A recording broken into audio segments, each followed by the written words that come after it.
I decided to kick my daughter-in-law out of my house after she disrespected me for the last time. But when the fight ended, she was the one who started packing my clothes, throwing my dresses into trash bags as if I were the intruder.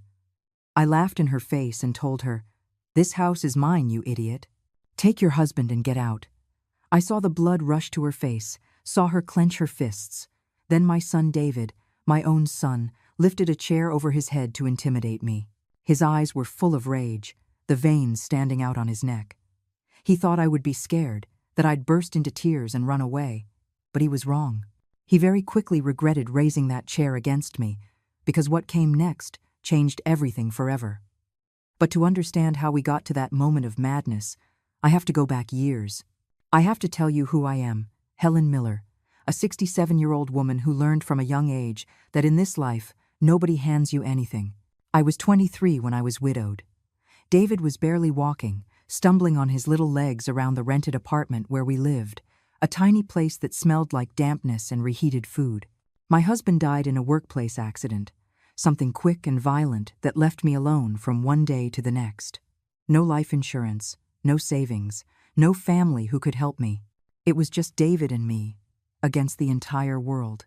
I got a job at a textile factory at first, 12-hour shifts that left my hands swollen and my back ruined. The pay barely covered the rent and basic food, but I had something many people don't. I knew how to sew. My mother had taught me since I was a girl, and although the factory work was mechanical and exhausting, I knew I could do much more. I could create, fix, transform fabrics into something beautiful that people would be willing to pay for. I started taking orders at night, while David slept in his little bed. I sewed party dresses, mended pants, and embroidered tablecloths for celebrations. The sewing machine hummed until dawn in that small apartment, and my eyes burned under the yellowish light of the only lamp we had. Every stitch was one more penny closer to something better. Every finished dress was a promise I made to myself. Someday we would have our own house, a place where no one could kick us out. Years passed like that. David grew up, and I aged faster than normal. The wrinkles marked my face before their time. I left the factory when the sewing orders became enough to support us. My clients recommended me to other women, and soon I had more work than I could handle. From dresses, wedding gowns, baptism outfits, my hands never rested, but neither did my dream of having something of my own. I saved every dollar I could for 15 years. I kept the money in a metal box I hid under my bed, crumpled bills that smelled like fabric and sweat. I didn't buy new clothes, I didn't eat out, I didn't go to the movies. Everything I earned went straight into that box, except for what was necessary for David to have decent shoes and be able to study. He was my priority, my reason for getting up every morning with sore fingers and tired eyes. When David turned 18 and got his first office job, I was 38 and had finally saved enough money for the down payment on a house. It wasn't big, and it wasn't in the best neighborhood, but it was mine. I signed the papers with trembling hands, and when the closing agent handed me the deed with my name printed on it, I cried like I hadn't cried since my husband's funeral. Helen Miller, homeowner. Those 2 words meant I had won, that all those years of sacrifice had been worth it. The house had 2 bedrooms, a small kitchen, a bathroom that needed repairs, and a living room with windows that let the sunlight in during the mornings. The walls were painted a faded cream color, and the tile floor had cracks, but to me, it was a palace. It was the place where we could finally breathe easily, where no one would knock on the door demanding rent, where we could truly put down roots. I spent weeks fixing up every corner. I painted the walls a light green shade that reminded me of spring, hung white curtains that I sewed myself, polished the old furniture I bought secondhand until it shined like new. David helped me on the weekends, carrying boxes, hammering nails, laughing while we ate peanut butter and jelly sandwiches sitting on the floor because we didn't have a table yet. Those were happy days, days full of hope and plans for the future. I set up my sewing machine by the window in my bedroom, where the natural light allowed me to work without straining my eyes so much. The smell of freshly brewed coffee in the mornings mixed with the scent of new fabrics I bought for my projects. For the first time in years, I allowed myself to dream of more than just surviving. I thought that maybe I could expand my business, hire someone to help me, perhaps even open my own little shop someday. David was thriving too. He got promoted at his job, started earning more, and became a responsible and hard-working man. I was so proud of him, of how he had gotten ahead despite growing up without a father, of how he never complained about our limitations when he was a child. I felt blessed, complete. I had my house, my son was on the right track, my sewing business was flourishing. Life was finally smiling at me after so many years of struggle. Then, when David was 26, he met Samantha. At first, Samantha seemed like a normal girl. She came to my house one Sunday afternoon, holding David's hand, smiling with that wide smile that showed all her teeth. She wore a dark green dress and high heels that clicked against the tile floor. She was pretty, I couldn't deny that, with long dark hair styled in perfect waves. David was beaming. You could tell he was in love by the way he looked at her, how he rushed to pull out her chair for her to sit down. I made coffee and served the orange pound cake I had baked that morning. Samantha ate delicately, dabbing the corners of her mouth with a napkin after each bite. She talked about her job at a department store, about how she had studied business administration but hadn't finished her degree. She said she loved the decoration of my house, although I noticed her eyes scanning the walls with a certain evaluation, as if she were calculating something. But I wanted to believe she was a good person, that she would make my son happy. After all, David deserved love and a family of his own. They started dating seriously. David brought her to dinner 2 or 3 times a week. I cooked his favorite meals, set the table nicely, tried to make Samantha feel welcome. She always thanked me, always smiled, but there was something in that smile that didn't quite reach her eyes. Sometimes she made small, almost imperceptible comments. She'd say things like the house was cozy for being so old, or that my cooking was good, even if I used a bit too much salt. Comments that sounded like compliments but left a bitter taste in your mouth. A year later, David gave me the news. They were getting married. Samantha was pregnant. My heart filled with mixed emotions. On one hand, I was happy my son was starting a family. On the other, something inside me tensed up, a silent alarm I didn't know how to interpret at the time. I gave them my blessing, hugged them, told them I would support them in everything, and I kept my word. I paid for a good portion of the wedding, and I sewed Samantha's wedding dress with my own hands, an elegant design in ivory fabric that fit her perfectly. The wedding was small but beautiful. Samantha looked radiant in the dress I had worked on for weeks, every stitch made with love for my new daughter-in-law. David couldn't stop looking at her, and I watched them exchange vows with tears in my eyes. I thought maybe I had been wrong about my doubts, that Samantha would be a good wife and mother. Maybe those odd comments were just my imagination, my fear of losing my son. But then came the conversation that would change everything. 3 days after the wedding, David and Samantha showed up at my house with suitcases. Samantha had had a miscarriage. She was pale, her eyes swollen from crying. David looked devastated. They told me between sobs, hugging each other in my living room, and I cried with them. I made them tea, comforted them, told them they were young and could try again when they were ready.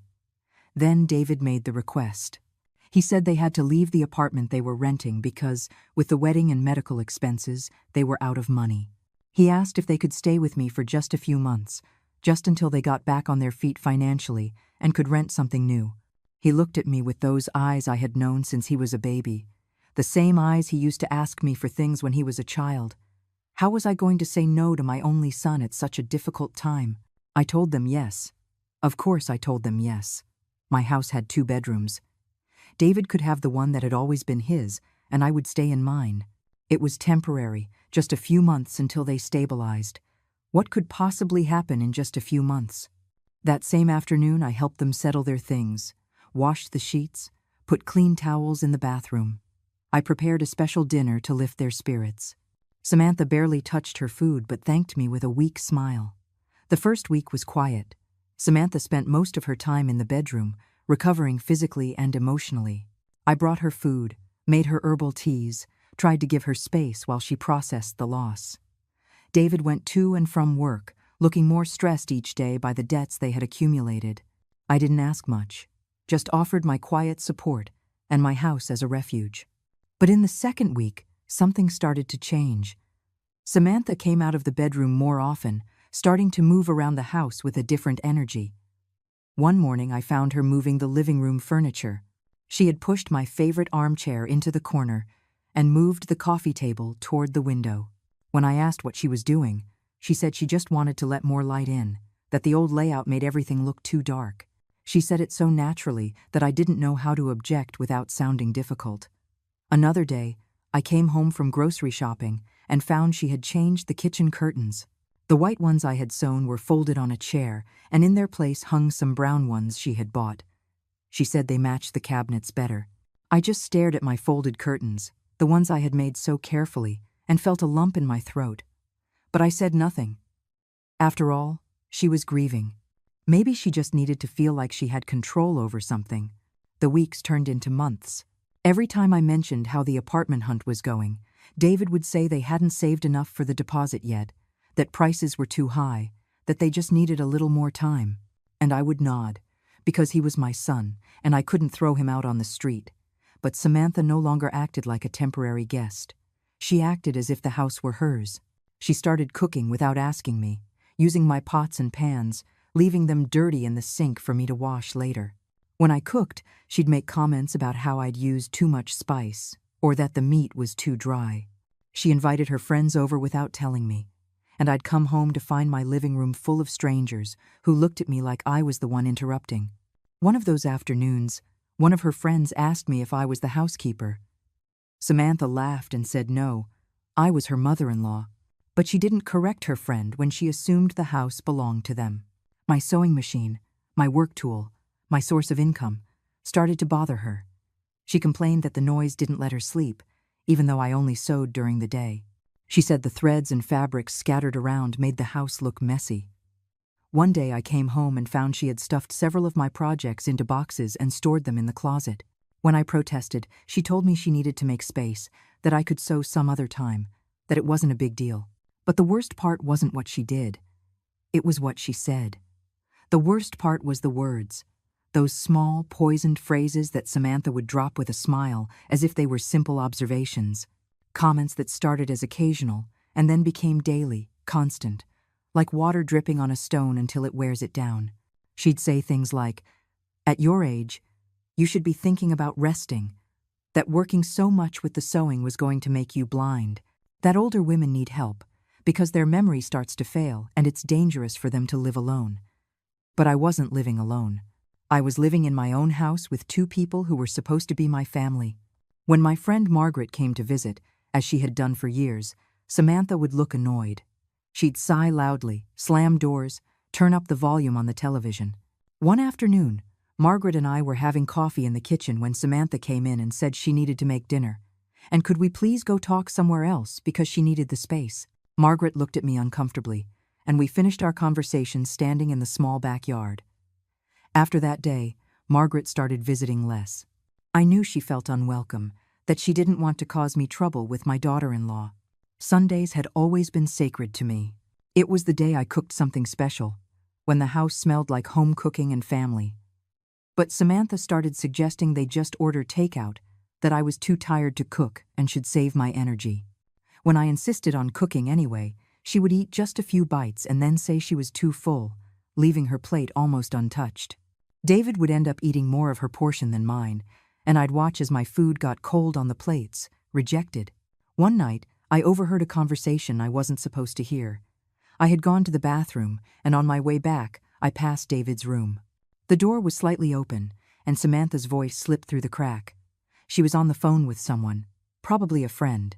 She was saying that living with her mother-in-law was unbearable, that I was a nosy old woman who didn't know when to step aside, that the house was old and small, but at least they weren't paying rent, and that she just had to hold on a little longer and here she paused, until I wasn't a problem anymore.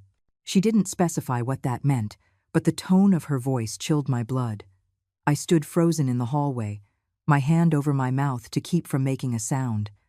I felt my stomach turn, my legs tremble. I went back to my room like a sleepwalker and sat on the edge of my bed in the dark. I couldn't sleep that night. I just stared at the ceiling, listening to the sounds of my own house that no longer felt like mine. The clock ticked away the hours, and I tossed and turned in the sheets, wondering at what point I had lost control of my life. The next day, I confronted David. I asked to speak with him alone and told him I needed to know when they planned on leaving, that 6 months had passed, and I needed my space back. David looked at me, surprised, as if the idea of leaving were completely new. He told me they still didn't have enough money, that things were tough, and how could I even think of kicking them out when Samantha was still recovering? I told him I wasn't kicking them out. I was just asking for a plan, for an approximate date. He got angry. He told me he couldn't believe I was being so selfish, that they were my family and families support each other. He stormed out, slamming the door and leaving me alone in the kitchen, feeling as if I were the villain in this story. Samantha must have found out about the conversation because that night at dinner, the atmosphere was tense and cold. Nobody spoke. The sound of silverware against the plates was the only thing that broke the uncomfortable silence. When we finished, David and Samantha went straight to their room and closed the door. I washed the dishes alone, as I had started to do all the time, and wondered how I had come to feel like a stranger in the place I had bought with the sweat of my brow. The months kept passing. 8, 9, 10 months living together. Samantha was becoming less subtle with her hostility. She stopped greeting me in the mornings. When I entered a room, she would leave. If I was watching television in the living room, she would come in and change the channel without asking. She started receiving packages, large boxes that a delivery driver would leave at the door. She bought a new lamp for the living room, a large mirror for the hallway, new cushions for the sofa. Things that were slowly changing the look of my house, erasing my footprint and putting down hers. One day I worked up the courage and told her to please stop buying things for the house without consulting me first. That it was my home and I had the right to decide how it looked. Samantha looked at me as if I had said the most ridiculous thing in the world.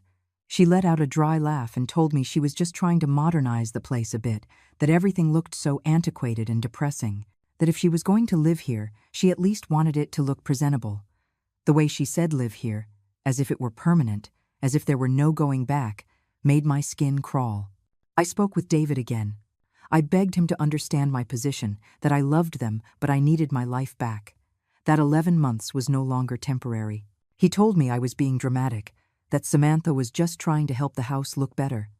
I reminded him that it was my house, that I had bought it, that I had the deed in my name.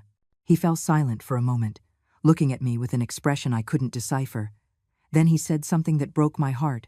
He said that technically, yes, it was my house, but morally, I had an obligation to share it with my family. That he was my only son, and when had I started to value a pile of bricks more than my own blood? I was speechless, breathless. David left my room, and I just sat there, trying to process what I had just heard.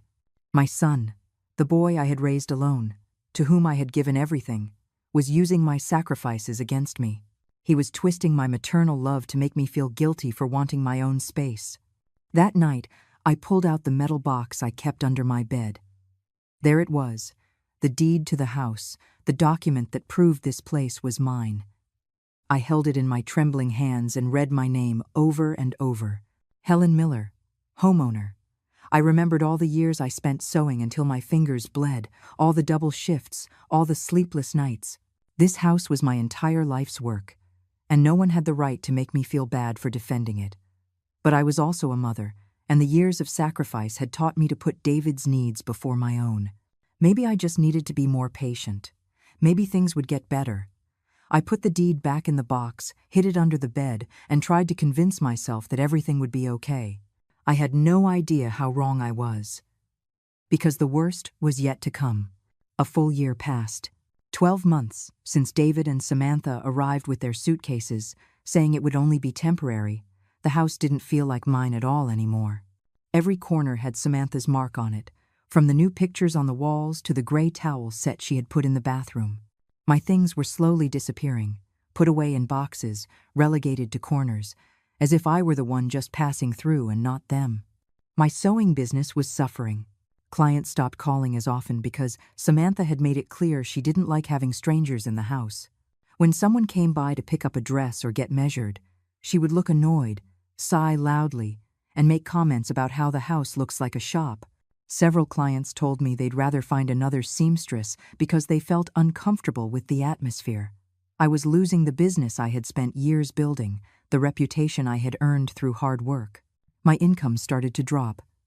I, who had always been self-sufficient, who had never asked anyone for a penny, was starting to see my savings dwindle. Because even though David and Samantha lived in my house, they contributed very little. At first, they said they would pay half the utilities, but they always had excuses. They had unexpected expenses this month, next paycheck for sure. Don't worry, they'd get caught up soon. But the day to get caught up never came. I ended up paying for the water, the electricity, the gas, the food. They ate from my refrigerator, used my electricity for their gadgets, showered with my hot water. And when I hinted at anything about the expenses, Samantha would look at me as if I were the cheapest person in the world. She'd say, "How can you charge your own family? What kind of mother-in-law are you?" David would just look away, uncomfortable, but never defended me. One afternoon I was sewing a yellow dress for a prom, one of the few orders I had left. It was delicate work, with beadwork that had to be sewn by hand.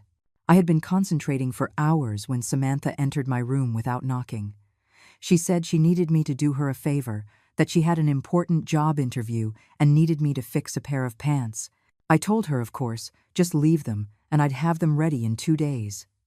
She got upset. She said she needed them for tomorrow. How could I not have time to help my own daughter-in-law? I explained that I had to finish the prom dress first, that it was a paid commitment. Samantha huffed and said I always put strangers before family. She grabbed the yellow dress from my hands, looked at it with contempt, and threw it onto the bed. I froze, watching as the delicate fabric wrinkled. As some of the pearls I had so carefully sewn came loose, I asked her to get out of my room. She smiled, that cold smile I knew so well, and walked out slowly, savoring my frustration. I had to work until 3 o'clock in the morning to repair the damage and finish the dress on time. My eyes were burning, my back was destroyed, but I couldn't let my client down. When I delivered the dress, the girl's mother noticed my exhaustion and asked if I was okay. I told her yes, it had just been a heavy week. But the truth was, every week was heavier than the last. The final straw came on a Thursday afternoon. I had gone to the grocery store to buy vegetables, and when I returned, I found Samantha sitting at the kitchen table with a pile of papers in front of her. She was calculating something on a calculator, frowning as she wrote numbers in a notebook. I got closer and saw they were the utility bills for the house, the water, electric, gas, and phone bills, all in my name. I asked her what she was doing. She looked up and told me, completely naturally, that she was reviewing the household expenses, that she had noticed I was paying for everything, and that wasn't fair. For a moment, I thought she was finally going to offer to contribute as she should.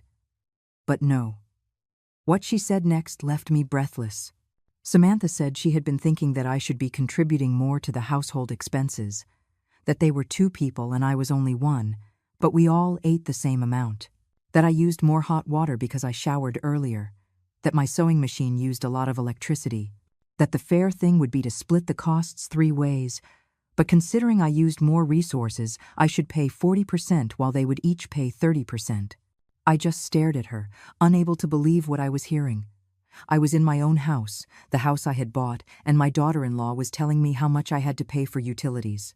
I told her no, that this was ridiculous, that it was my house, and if anyone should be paying more, it was them, who had been living here for free for a year. Samantha slammed the notebook shut and looked at me with narrowed eyes. She said I was selfish, that I didn't understand the concept of family, that she and David had done me a favor by coming to live with me so I wouldn't be alone in this big house, that at my age, it's dangerous to live alone, that I could fall, get sick, or die, and nobody would even notice for days. The way she said it, cold and calculated, made me understand something terrible. Samantha wasn't here out of necessity. She was here because she wanted my house. She had seen an older woman, alone, with property, with no other family than a manipulable son, and had decided I was easy prey. Every comment about my age, every insinuation about my health, every mention of how dangerous it was to live alone, it had all been part of a plan to make me feel like I was the one who needed them, and not the other way around. That night, I pulled the metal box out from under my bed again. I opened the deed and read it completely, every word, every clause. The house was 100% in my name. David had no legal right to it. I could ask them to leave whenever I wanted. But he was my son, my only son, the boy I had raised alone, to whom I had given everything. How could I throw him out on the street? I decided to try one last conversation. I asked David to talk, without Samantha present. I invited him to breakfast at a diner near his work. When we sat across from each other, I looked at my son and searched his eyes for the boy he had been. I told him, with all the love I could gather, that I needed them to leave, that I loved them, but I couldn't go on like this, that I needed my house, my space, my life back. David didn't let me finish. He stood up from the table, threw his napkin onto his untouched plate, and told me he couldn't believe I was being so cruel. That Samantha was right about me, that I was a bitter old woman who preferred to be alone than surrounded by family, that I was going to regret this when I was old and sick and had no one to take care of me. He walked out of the diner, leaving me sitting there, with tears rolling down my cheeks while the other customers looked at me with pity. I returned home with a shattered heart. I had lost my son. Samantha had completely poisoned him against me.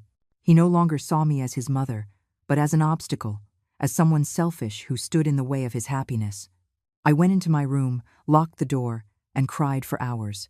I cried for the lost years, for the wasted sacrifice, for the son I had raised who now treated me like an enemy. But something changed in me that night. Between the tears and the pain, something hardened inside my chest. A decision, cold and clear as ice. I was not going to let them take what was mine, not after everything I had fought for to get it. That night, while David and Samantha slept in the room that was once just my son's, I stayed awake, making a plan. I gathered all the important documents, the deed to the house, the payment receipts, the utility bills in my name. I organized everything into a folder and put it in a safe place. If this was going to end badly, I needed to be prepared. The next few days were strange. Samantha and David barely spoke to me. They ate in their room, left early, and came back late. I used that time to call some of my old clients, to try and get back some of the business I had lost. Margaret came to visit me one afternoon, and I told her everything that was happening. She hugged me while I cried and told me I had every right to ask them to leave, that this was my house and my life. But then something happened that changed everything. One Tuesday afternoon, I was in my room sewing when I heard raised voices in the living room. It was Samantha on the phone, and even though I didn't want to listen, her voice was so loud it came right through the walls.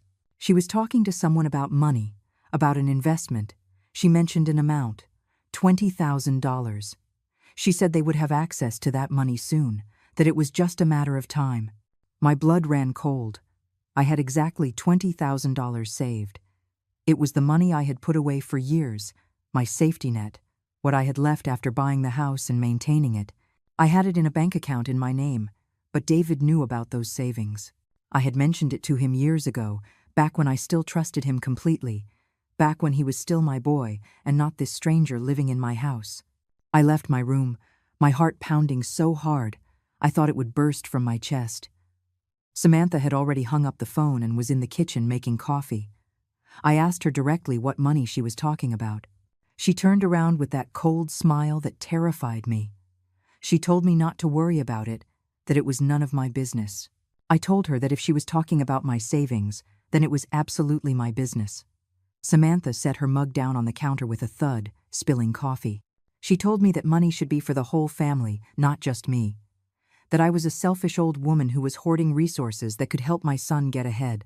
That David deserved that money more than I did because he has his whole life ahead of him while I've already lived mine. That the fair thing would be for me to put up that money so they could invest it in a business, in their future.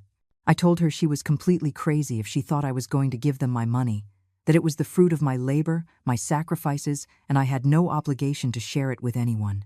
Samantha got close to me, so close I could see the veins in her neck, the pure hatred in her eyes.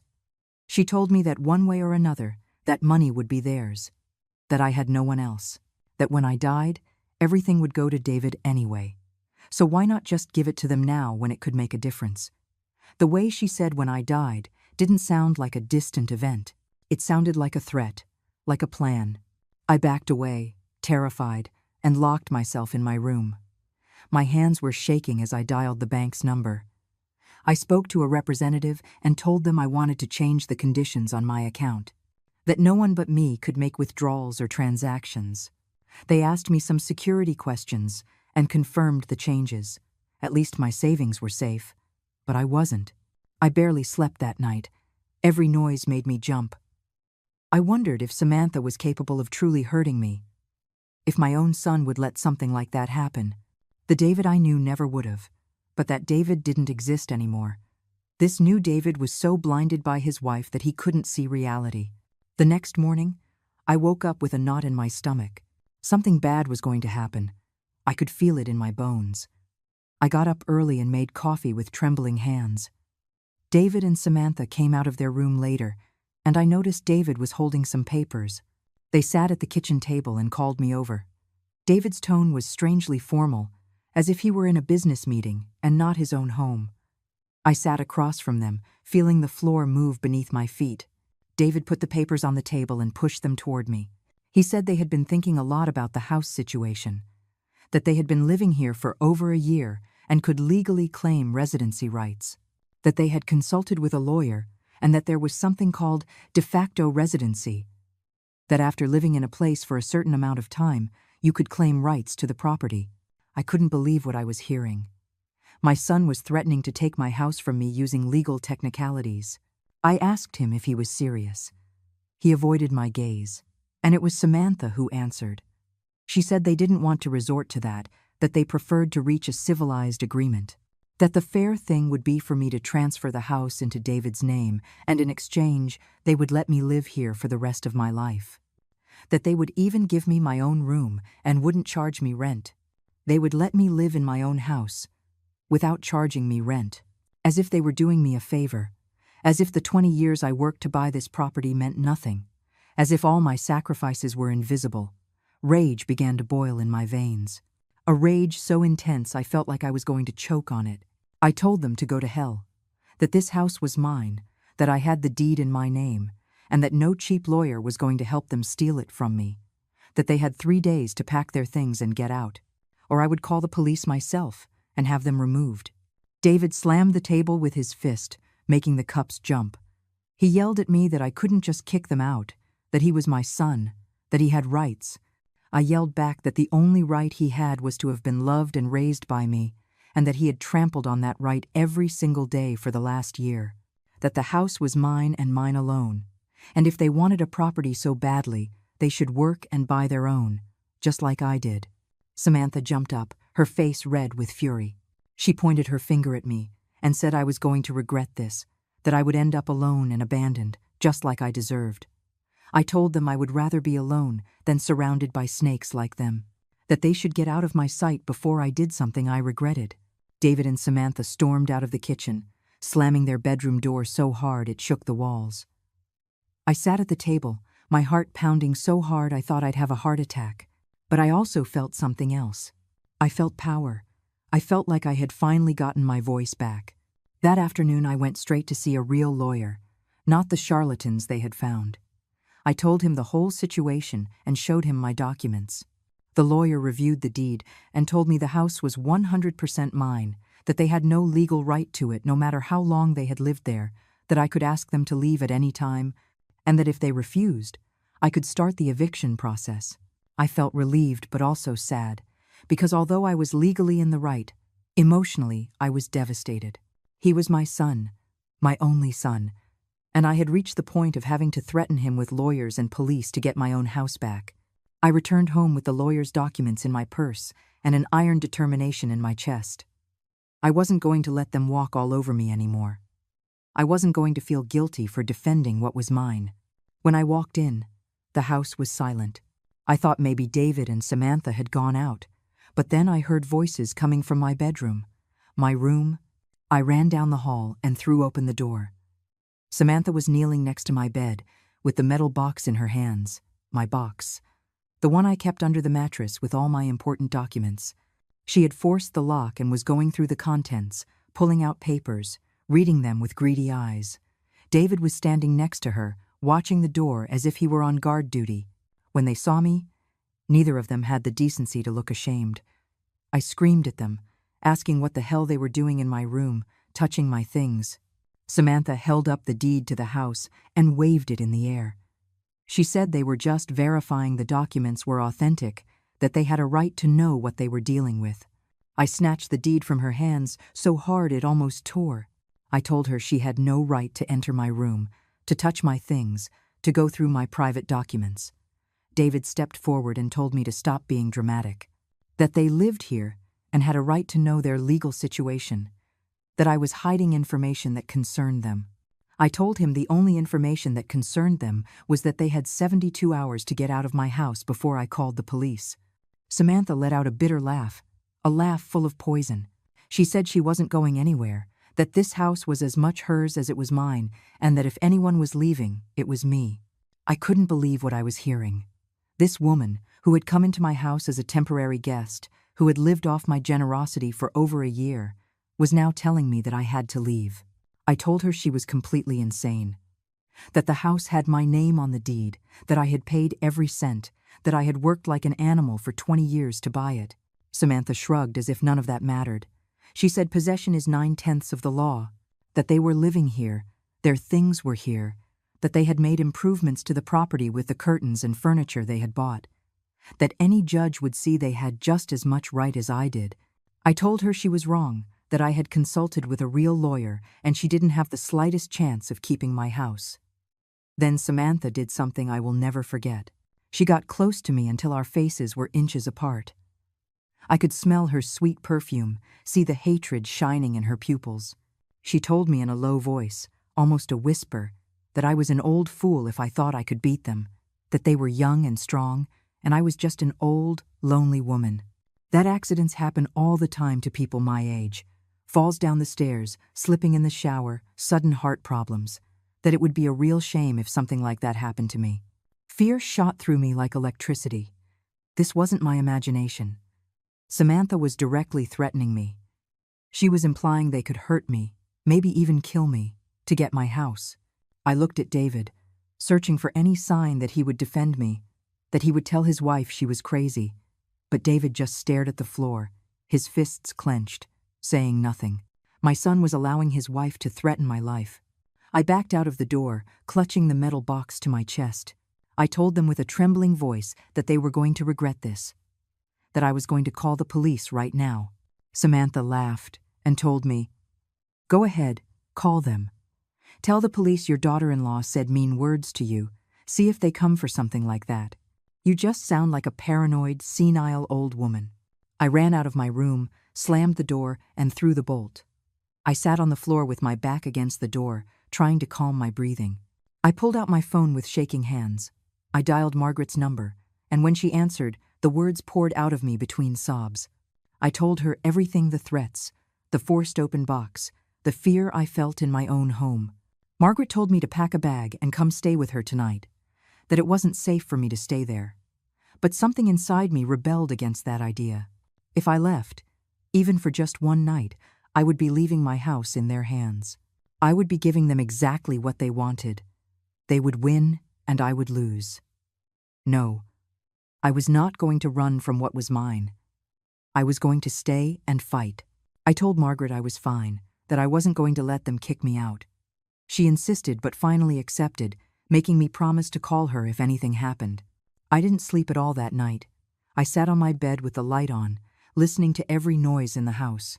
I heard David and Samantha's footsteps in the hall, their muffled voices arguing about something I couldn't understand. Every time I heard them get close to my door, my heart raced. I had the phone in my hand, ready to dial 911 if they tried anything. But nothing happened that night. The next morning, I left my room exhausted and a nervous wreck. David had already left for work. Samantha was in the kitchen making breakfast as if nothing had happened. She glanced at me when I came in but said nothing. I didn't speak either. The silence between us was dense, heavy with hostility. I made myself coffee, my hands still shaking. Every move Samantha made put me on high alert. When she went near the knife drawer, I stepped back.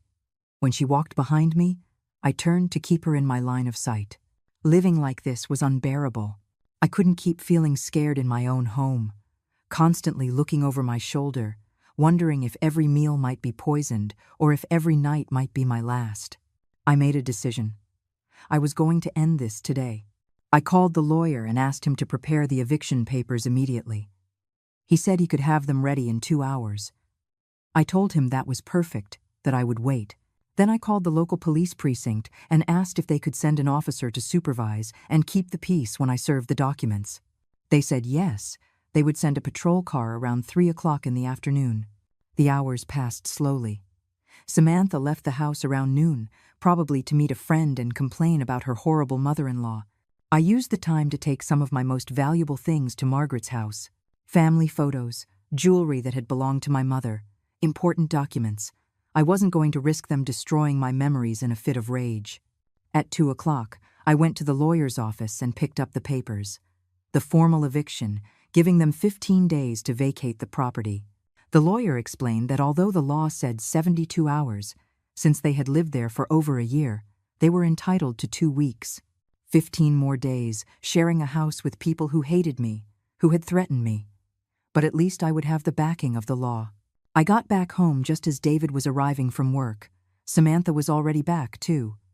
The 3 of us were in the living room when there was a knock at the door. It was the police officers. David turned pale. Samantha jumped up, asking what was going on.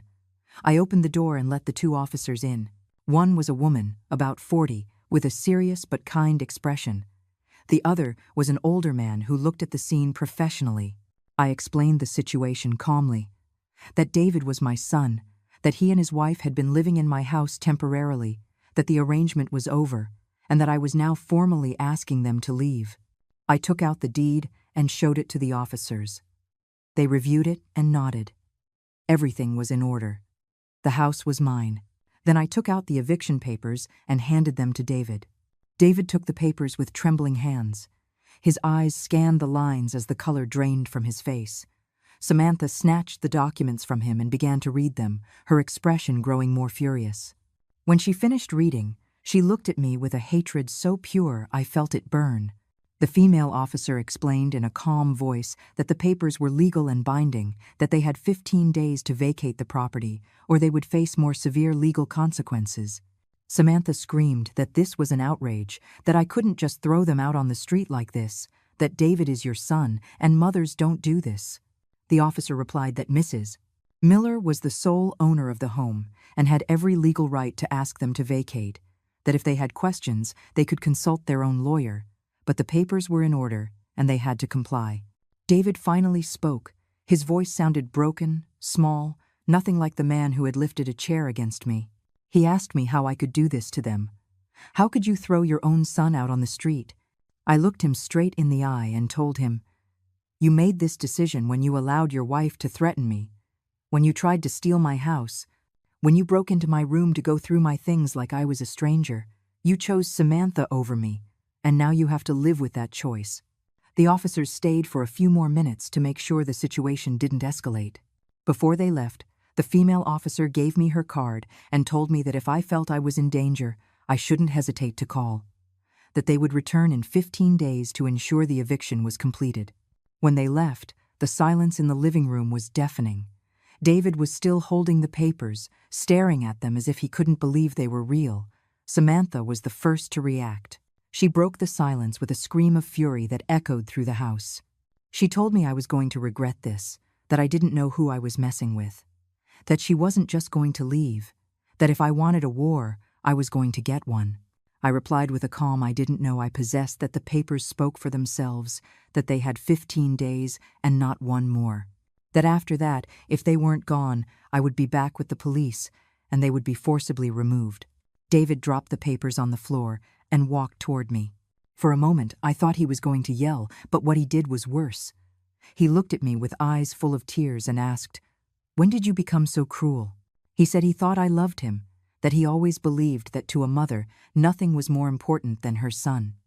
How could you value a house of bricks more than your own blood? I felt something break inside me. I told him that I had loved him more than anything in this world, that I had worked until I destroyed my body to give him everything he needed, that I had stayed alone sewing until the early morning hours so he could have shoes and food and an education, that I bought this house thinking that one day he would inherit something of value, something that represented all my sacrifices. But he had spit on that love when he chose to believe his wife's lies about me, when he treated me like a burden in my own home, when he let her threaten me and did nothing to defend me. I told him that the David I raised, the sweet boy who used to hug me and tell me I was the best mom in the world, that David was dead. That the man standing in front of me was a stranger, manipulated by a calculating woman who only wanted my property. That if he ever woke up and realized what he had done, it would be too late, because I couldn't keep being hurt by the people who were supposed to love me. David opened his mouth to respond, but Samantha interrupted him. She grabbed his arm and told him not to waste his breath on me, that I had shown my true colors, that I could go to hell with my house and my loneliness. She dragged David toward their room, and they slammed the door so hard the pictures on the wall rattled. I stood in the middle of the living room, trembling from head to toe. I had won the legal battle, but the emotional price was devastating. He was my son, my only son, and I had just kicked him out of my house. I sat on the sofa and cried silently, hugging myself, feeling an emptiness in my chest I had never experienced before. The next few days were hell. David and Samantha didn't speak to me. When I entered a room, they left. They ate locked in their bedroom, leaving dirty dishes in the sink for me to wash. They started packing their things, but they did it with deliberate slowness, as if they wanted to torture me by extending their presence as long as possible. One night, I heard them arguing in their room. David's voice sounded desperate, pleading. He was telling Samantha that maybe they should try talking to me, apologizing, finding a solution. Samantha yelled at him not to be weak, that I was the one who should apologize, that if he lowered himself to beg his mother, she would leave and let him be alone. David went quiet after that. On the 5th day of the eviction period, I came home from the grocery store and noticed something was different. It took me a moment to realize what it was. Several of my pictures were missing from the walls. Pictures I had bought with my money that had decorated my house for years. I ran to my room and found several of my things were missing too. An antique jewelry box that had been my mother's. A lamp that had cost me 2 months' work to buy, even some of my best bed linens. I stormed out of my room and pounded on David and Samantha's door. Samantha opened it with an innocent expression. I asked her where my things were. She shrugged and said she didn't know what I was talking about. That if things were missing, maybe I had lost them. That at my age it's normal to start forgetting where you leave things. I told her I knew perfectly well she had taken them, and to return them immediately, or I would call the police. Samantha smiled that cold smile that made my skin crawl. She told me, "Go ahead, call the police. Tell them your daughter-in-law took a few things from the house she lives in. See if they believe an old woman with memory problems or a young, sane woman. Besides, who's going to prove those things were yours and not ours? You don't have receipts, they're antiques from years ago." She was right, and we both knew it. I couldn't prove those objects were mine. I didn't have dated photos showing they were in my house before they arrived. It was my word against hers. I closed my eyes and took a deep breath. I told her she could keep those things if she needed them that badly.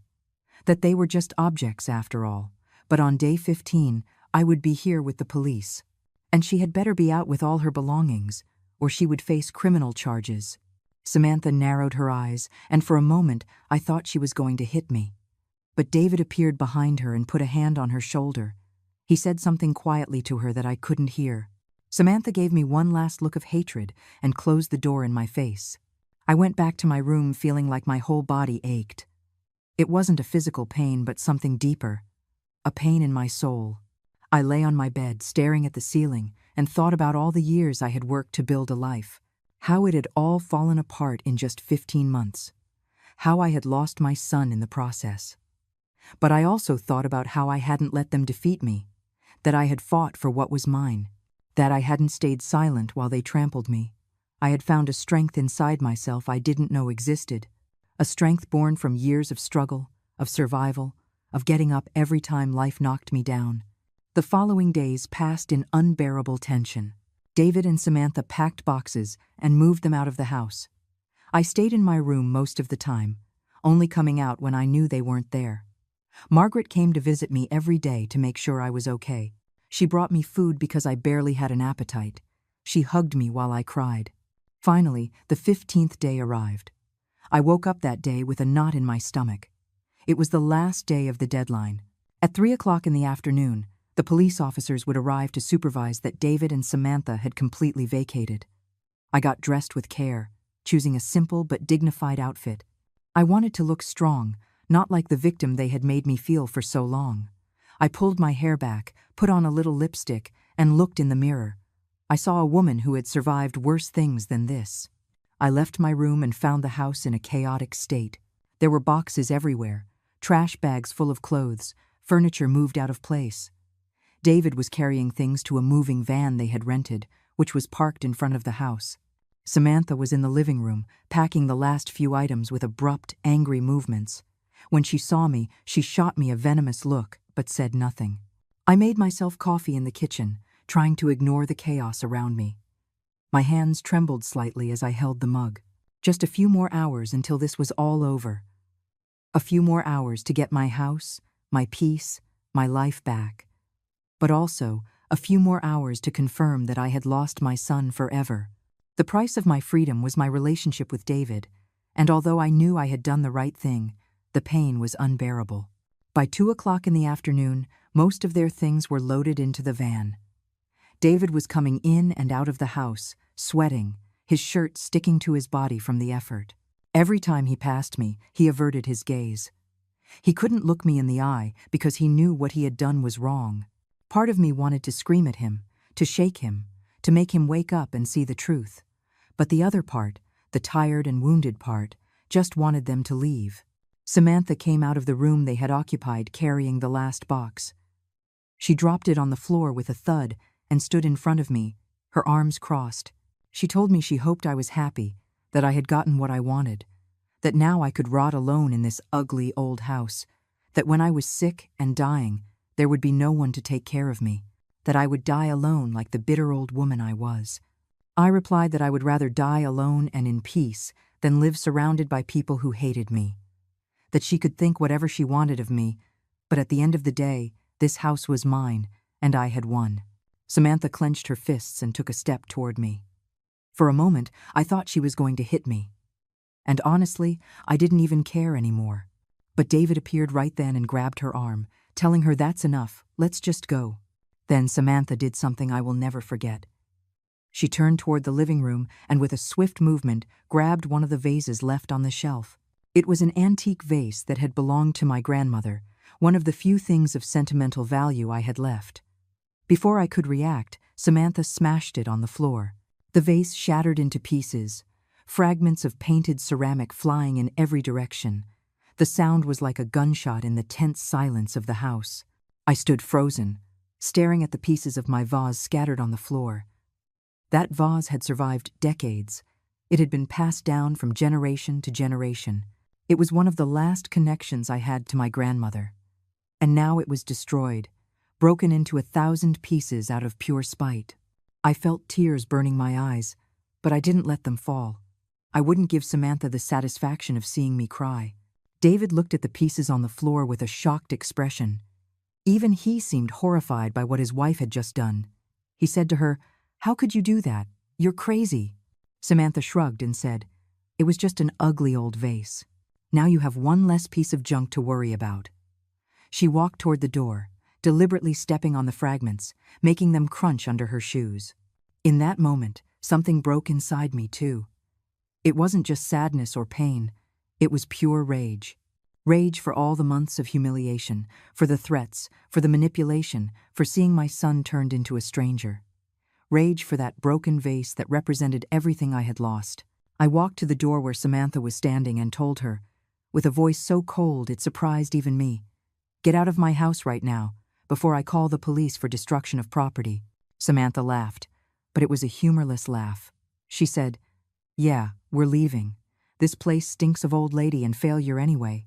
David deserves better than a selfish mother who chooses walls over her own blood." She opened the door and walked out to the van. David stood in the doorway, looking at me with an expression I couldn't decipher. There was pain in his eyes, but also something else. Regret? Confusion? He took a step toward me and opened his mouth as if he was going to say something. I waited, my heart pounding, wondering if he was finally going to apologize, if he was going to acknowledge all the damage they had caused. But then Samantha screamed his name from the van, telling him to hurry up. David closed his mouth, gave me one last look, and walked out the door. I stood in the doorway watching him get into the van. Watching my son, the boy I had raised, the baby I had held in my arms, drive away from me, maybe forever. The van started and began to pull away down the street. I watched until it disappeared from view, until the only thing left was the dust its tires had kicked up. At exactly 3 o'clock, the police car arrived. The same 2 officers from before got out of the car and walked up to the door. I told them that David and Samantha were already gone, that they had vacated before the deadline. The female officer asked for permission to inspect the property to ensure they had indeed taken all their belongings. I nodded and let them in. We walked through the house together. The room that had been David's was empty, except for the bed and the dresser that had always been in there. The bathroom was clear of their things. The living room was messy but free of their possessions. The officers took notes and told me everything was in order, that the eviction had been successfully completed. They gave me a signed document certifying that the property had been vacated. When the officers left, I closed the door and threw the bolt. The silence that filled the house was absolute. For the first time in 15 months, I was completely alone in my own home. I leaned against the door and finally let the tears fall. I cried for everything I had lost. For my son who was no longer my son, for the years I had dedicated to raising him, only for it to end like this, for that broken vase on the floor that I could never repair. But I also cried with relief, because it was over, because I had survived, because my house was mine again. I slid down to the floor, my back against the door, hugging my knees, letting the tears wash away all the poison that had built up for months. I cried until there were no tears left, until all that remained was a deep exhaustion in my bones. When I finally managed to get up, I walked through the house, looking at every corner. There was a lot to clean, a lot to repair. The walls had marks where they had hung their things. The floor was scratched from dragging furniture. The kitchen was filthy. The bathroom needed a deep cleaning, but all of that could be fixed. All of that was superficial. I went to my room and pulled the metal box out from under the bed. I opened it and counted the money inside. I still had my savings intact, thanks to blocking the account in time. I had enough to live with dignity, to repair the house, to move on. I took the deed in my hands and held it against my chest. This house was mine. No one had taken it from me. I had fought, and I had won. Margaret arrived an hour later, just as we had planned. She brought food and a bottle of wine. She hugged me tight and told me she was proud of me, that I had done the right thing, even though it was painful. We ate dinner together in my kitchen, talking quietly, planning how I was going to rebuild my life now that I was free. That night, I slept in my bed without startling at every noise for the first time in months. The first few days after they left were strange. The house felt too big and too quiet at the same time. I'd wake up in the mornings and, for a moment, forget they were gone, and then I'd remember and feel a mix of relief and sadness. I had won my house back, but I had lost my son in the process. That thought haunted me at night, when everything was dark and quiet. But I decided not to stay paralyzed by the pain. I started cleaning the house from top to bottom. I scrubbed every surface, washed every corner, removed every trace of Samantha's presence. I hired a painter to redo the walls, choosing a light yellow color that made everything feel brighter and more hopeful. I bought new curtains, white and simple, just like the ones I had always loved. Slowly, my house began to feel like mine again. I called my old clients, one by one. I explained that I had been dealing with family problems but was now fully available to take on work again. Some had already found other seamstresses, but several told me they were glad I was back, that they had missed my work. The orders started coming in again. Dresses for weddings, pant alterations, special embroidery. My sewing machine started humming by the window again, and the sound filled me with peace. One afternoon, 3 weeks after the eviction, the doorbell rang. I opened the door and found a young woman I didn't know. She was holding a lilac-colored dress in a plastic bag and asked if I was the Mrs. Miller who did alterations. I told her I was. She explained that her sister was getting married in 2 weeks and needed her bridesmaid dress adjusted. I invited her in and took her measurements. As I worked, she told me about the wedding, about how excited her sister was. There was joy in her voice, hope. It reminded me that life goes on, that there were still good things. Margaret came to visit me almost every day. We'd have coffee in the kitchen and talk about everything and nothing. She never mentioned David unless I brought him up first. She was considerate that way. She knew when to push and when to let things be. She helped me buy new furniture to replace some of the things that had been damaged. We went to a flea market together and found a beautiful dark wood dining table. We brought it home, laughing like schoolgirls as we struggled to get it up the stairs. A month after the eviction, I adopted a cat. It was a stray that showed up in my backyard one morning, thin and scared. I gave him milk and tuna, and he stayed. I named him Peace because that's what I had finally found in my life. Peace became my constant companion. He slept at the foot of my bed, sat next to me while I sewed, followed me around the house. His presence filled the silence in a way that comforted me. The weeks turned into months. Summer gave way to fall. The leaves on the trees in front of my house turned orange and brown, falling gently onto the yard. I kept working, sewing, rebuilding my life piece by piece. The pain over David was still there, a wound that hadn't fully healed, but I learned to live with it. I learned that a mother's love doesn't disappear just because your child disappoints you. But I also learned that loving them doesn't mean you let them destroy you. One afternoon in November, 4 months after they left, I was watering the plants in the yard when I saw a familiar figure walking down the street. It was David. He was alone, hands in his pockets, walking slowly as if he were gathering the courage for something. He stopped in front of my house and just stood there, staring at the door. I stayed motionless, the hose in my hand, not knowing what to do. Finally, David walked up the driveway. He saw me standing in the yard and stopped. We looked at each other in silence for a moment that felt like an eternity. I noticed he looked different, thinner, with deep dark circles under his eyes, his clothes wrinkled. He looked like someone who had been through hard times. He opened his mouth to speak, but the words didn't come out. I saw his eyes fill with tears. I asked him where Samantha was. David looked down and told me she had left him, that 2 weeks after they moved out, she had met another man, someone with more money and better prospects. That one morning he woke up and she was just gone, having taken half their things and left a note saying she didn't want to be with him anymore. He said he had been living in a tiny apartment, barely able to pay rent, eating just enough to get by. He told me he was sorry, that he had been a blind idiot, that Samantha had manipulated him from the beginning, making him believe I was the problem when it was really her. That he had realized, far too late, that he had lost the only person who had ever truly loved him unconditionally, that he had betrayed me in the worst way possible and he didn't expect me to forgive him, but he needed me to know how deeply he regretted it. The tears were streaming freely down his face now. My son, my David, was standing in front of me, broken and repentant.